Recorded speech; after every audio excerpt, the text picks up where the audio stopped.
Hello to all my kings and queens. It is your one and only Melissa. Just want to give a quick shout out and say happy Sunday. It is a beautiful day. Come on out and get you guys some sun. Be humble, be grateful. Remember that, you are chosen, that you have amazing gifts and talents within you, and that the Most High did not make a mistake when you were created. Please never allow someone to make you second guess who you are. Remember that, if you ruffle other people's feathers, and you're being positive and just being authentically you, try not to let that bother you, because it's kind of sort of making you second guess the creator. You have to look at life on that way. If I'm doing all that I need to that's positive and live a better version of myself, and I'm minding my business, I'm moving forward toward goals, I'm, being encouraged, and I'm being uplifting. No one's perfect. We all make mistakes. We all are still making mistakes on our journey.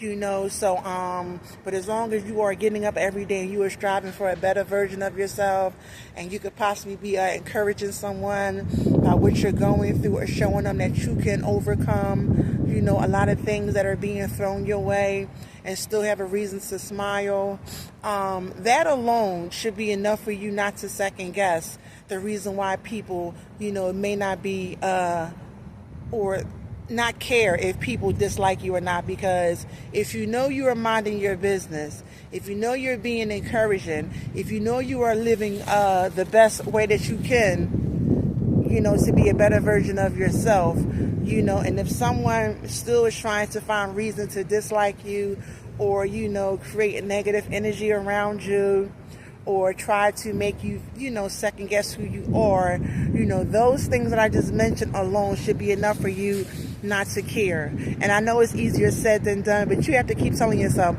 I know the Creator did not make a mistake when I was created. I know I'm doing the best that I can. I know I'm being positive. I know I'm setting goals for myself. I know I am overcoming negativity with positivity. I know I'm speaking life into my, my situation. I know I am still pushing no matter what. I know I'm still humble, and I'm still grateful, for the things that I do have versus the things that I want. That right there should be enough. But like I said, it's easier said than done, and it takes time, and you have to, continuously remind yourself throughout your day that you are special, you are unique, you are smart, you are tenacious, you do have something worth living for, and you're amazing. So those things right there should, be able to uplift you no matter what someone is, saying around you. Be blessed.